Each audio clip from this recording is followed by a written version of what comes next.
Good evening and welcome to another edition of Hometown Connections with NBC Watertown. I'm your host, Tyler Clemens. We have a packed show, multiple clips and videos to display what our state officials are doing about affordability in the state. It's a hot button issue. We are listening to our viewers about this issue, and we are showing you what our state officials are doing about it. It's all coming up here on Hometown Connections with NBC Watertown.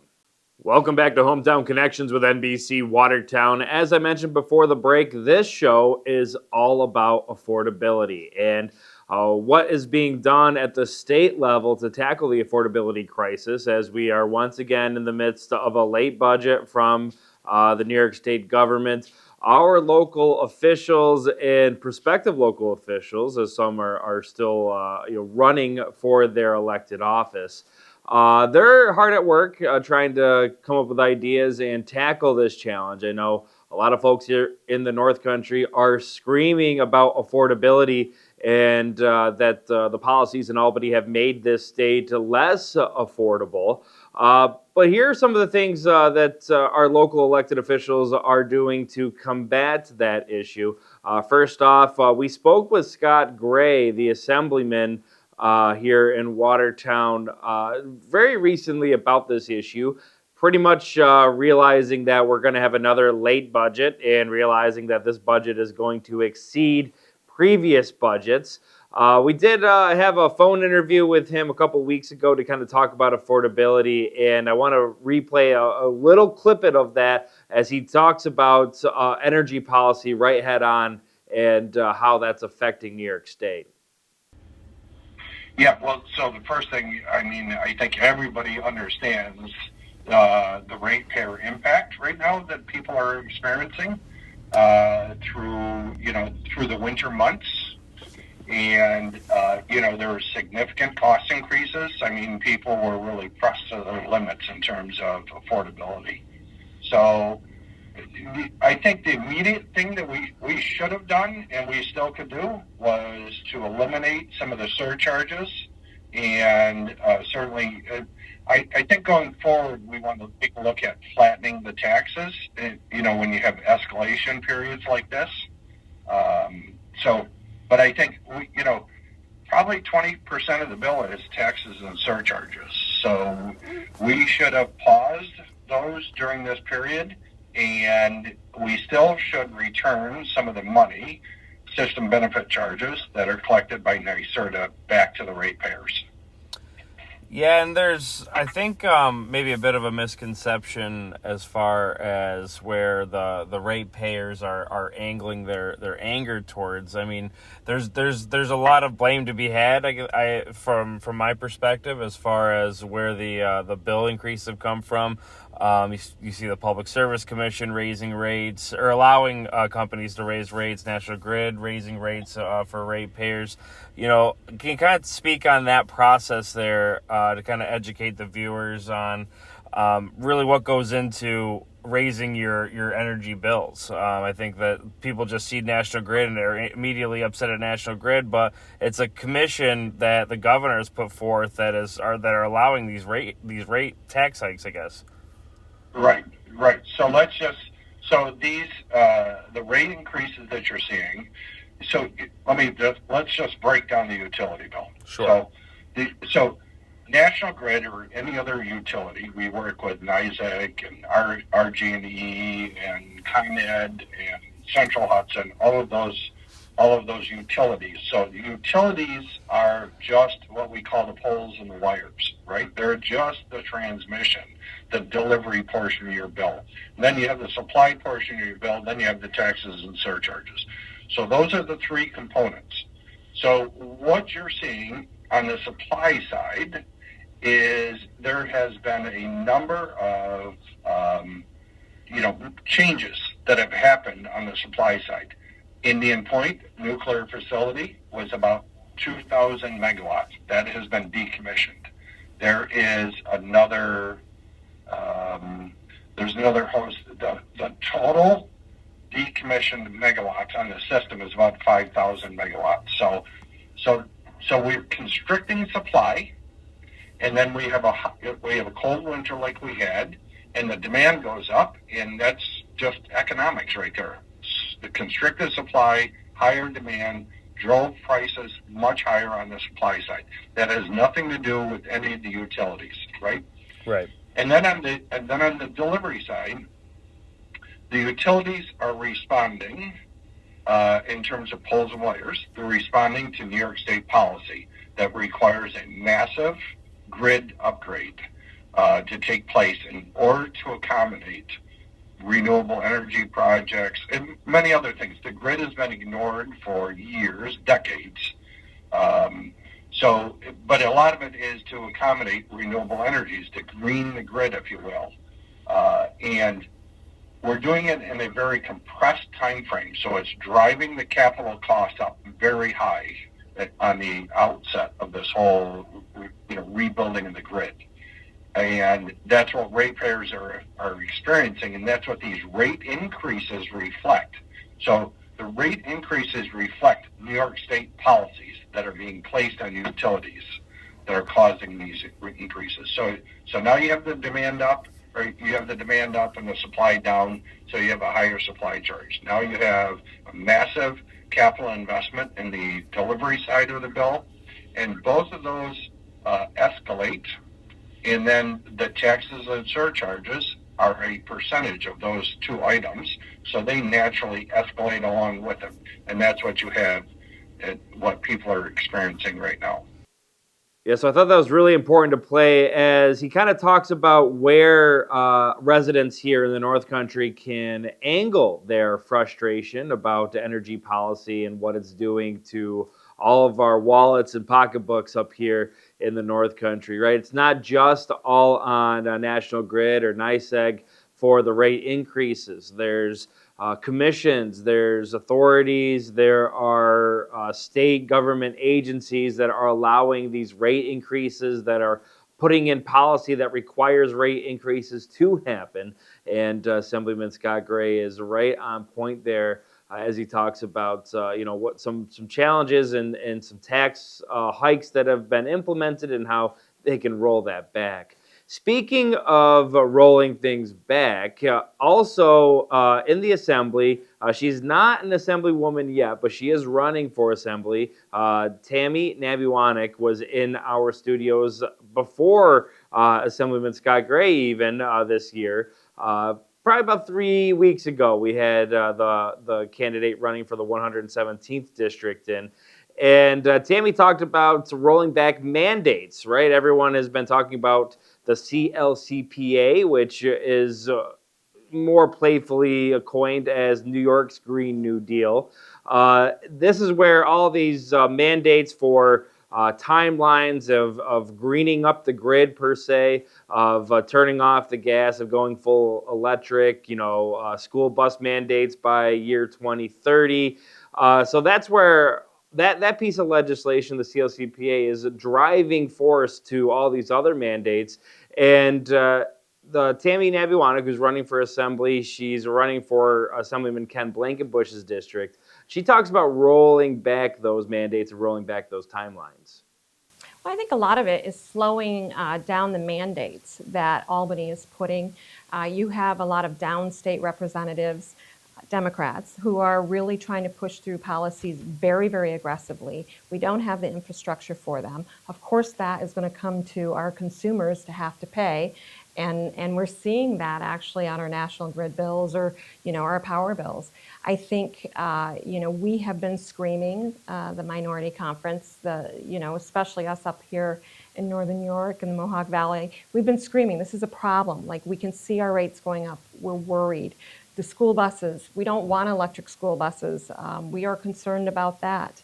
And I think, all of that is nice, but if you don't offer solutions, all you're doing is complaining.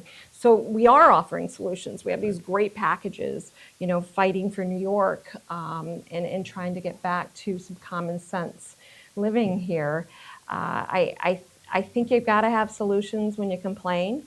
And I encourage anybody to take a look. They're readily available online. But also, I think something else that is really important is, that we're getting out there with our constituents and we're hearing the things, the gas stoves, please don't take our gas stoves, we're different up here. I mean, we live a different life, and I think we have to be able to respect our life that we have up here and our values and our priorities and those things that we live. The snow right now, it's a different world. I think we have to be able to respect that, and I think you have to have a really solid voice in Albany who can articulate that, not just scream, hey, everything's wrong, but we need solutions, and please be respectful of those people who live in the rest of the state. So a lot of slowing down, the climate policies right now, like we've talked about, we are very, very, I'm very pro outdoor. I mean, I love part of my district is in the Adirondacks. I mean, I certainly want to preserve that. But we can't do it at the cost of our families being able to live in New York State. And we can't do it at the cost of people leaving the state because they can't afford it. We have to slow it down and put the infrastructure in. So really important to see what our elected and prospective elected officials will be doing on this issue, as it definitely is ringing home here as the state budget continues to be late here in New York State. There's another side of the House now, not just the Assembly, but the Senate is also putting forth their own measures. Local Senator Mark Walczyk, who's on the minority conference and also really, really involved in energy policy. I believe he's the ranking member in the Senate as well. He talked about affordability in the Senate chambers as well. And we have that video coming up here, but we'll talk about that after the break. Welcome back to Hometown Connections with NBC Watertown. As mentioned before the break, Republican Senator Mark Walczyk here, who represents Jefferson County. He has the biggest legislative district in the state. He is an expert in energy policy. He's the ranking member of energy on the Energy Committee there in the Senate. And he had a chance to speak to local media and a chance to kind of get the message out about what's going on in the state as far as affordability and energy policy. This video is found online on YouTube from the New York Senate Republicans page, and it really speaks to show what the Senate is doing to combat this issue. If you are receiving, and appreciate the media being here, if you're receiving the same phone calls that we are, and I'm sure the Democrats across the other side of the aisle are receiving in their offices as well, New York State residents are actually really concerned about the affordability of their energy bills right now, today. Mine in the 49th Senate District are screaming about it. Leader Palmisano, I thank you for putting together the common sense and affordability conferences here to talk about some of the solutions. People are saying the prices are too high. They can't afford to pay. They're asking me questions about balance billing, about payment plans with their utility companies. The utility companies already have 300,000 New York households in arrears, unable to pay existing bills that they have right now. Energy right now, already too unaffordable. And what do the Democrat conferences do? To New York ratepayers, they say, hold my beer. Prices are going up. They took it as a personal challenge. They're doubling down on this issue.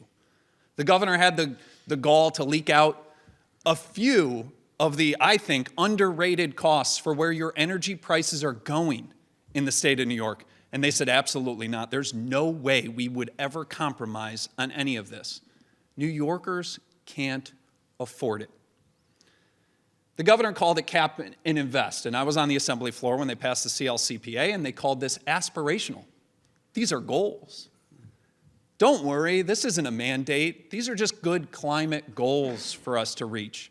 I had a feeling, so I voted no then, and now we see the fruit. The governor came out and she said, don't worry, I'm going to put together this great program called Cap and Invest. The idea being that we're going to cap the amount of emissions in New York State, and we're going to invest all of that money from taxing the corporations. Obviously, that has a trickle down to all of the people who pay any bill in the state of New York. But we're going to invest that into green energy. Well, look at all of the investments, the billions that we've spent on green energy. Nobody's seen a reduction in their bill as a result, and yet they double down. In October, the Albany Supreme Court said, hey, Governor Hochul, your DEC is in violation of the law. You were supposed to make regs within a year of Governor Hochul's Cap and Invest program. The governor put it on pause. The Cap and Invest program requires 60% of emissions in 2030, 15% of state emissions in 2050. DEC, as Leader Palmisano pointed out, has failed, and so has NYSERDA on the Climate Action Council, has failed to acknowledge that they're even slowing the roll on these regs. We don't know the status of what the actual Cap and Invest looks like, but we do know that this is not a cap and invest. It is a ban and a tax. Banning use of certain fuels and taxing the hell out of the people that use them. And NYSERDA just showed us a little bit last week in their memo. $2.23 additional on a gallon of gas. Do you think the price of gas is going to go down? This will be on top of, and they said, could exceed. Well, that's the low number, $2.23 on their numbers right now, saying this is what we want to tax and maybe invest in green energy that is going to only increase your bill. $4,100, as you pointed out, Leader, on a home. You have 300,000 people already in arrears that can't pay their unaffordable energy bills right now. And you're going to add $4,000 at least to their energy bills when this is in full effect? They say affordability, but they have no idea what that actually means. We have an opportunity to do something here. 46% increase in utility bills for businesses. Well, I don't know if the Democrats across the other side of the aisle or Kathy Hochul has heard from any businesses recently. I certainly have. They're talking about closing doors. I can't even have a meeting in Albany, certainly walking around the district, anytime I bump into somebody, energy is the top concern. People are pretty tuned into this issue. I can't even have a meeting that used to be about school aid without a bunch of teachers or superintendents or business officials of a school talking to me about energy prices in the state of New York. I can't meet with a healthcare provider without them talking to me about energy prices in the state of New York. Their policy is impacting every person, every industry in this state and making it unaffordable to live here. 46% increase on utility bills for businesses. 60% increase for operating delivery trucks. 60%. So for the people who don't pay a rate in New York City and have their rent frozen, well, guess what? You receive something from a delivery truck at some point in your course of life. The Democrats that you elected are going to make your life in New York City, unaffordable as well. This is completely unaffordable. I do have a bill that solves this.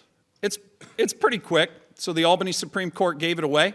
It's Senate Bill 8607, and I'm honored to work with Assemblyman Scott Gray on this.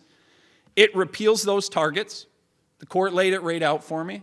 We put it into law. We can do a very simple repealer to repeal those targets right now and alleviate New Yorkers immediately and also in the future. The governor loves to invite people to the state, so, oh, don't worry, we're going to grow through this. We have a great opportunity.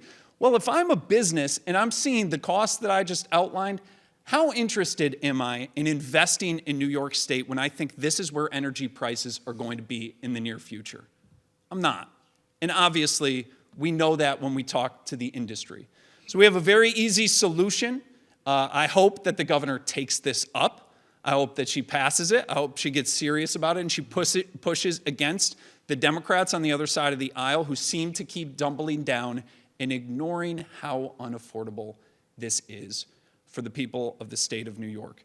So I want to thank Senator Mark Walczyk as well for fighting for energy policy and common sense affordability measures there in Albany, as he had the whole conference behind him, as you can see in that video there. It's definitely a hot button issue for folks here in the North Country.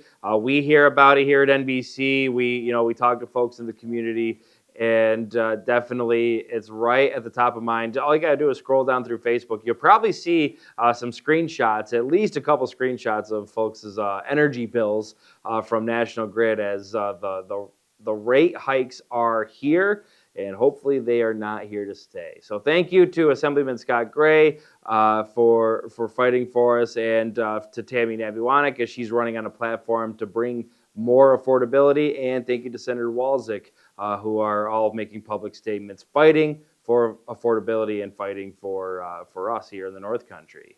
We're going to take a quick break, but when we come back, we're going to wrap up the show here in Hometown Connections with NBC Watertown. Yeah, that's about all the time that we have here in Hometown Connections with NBC Watertown. You can catch me same time, same place next week for another edition of the show.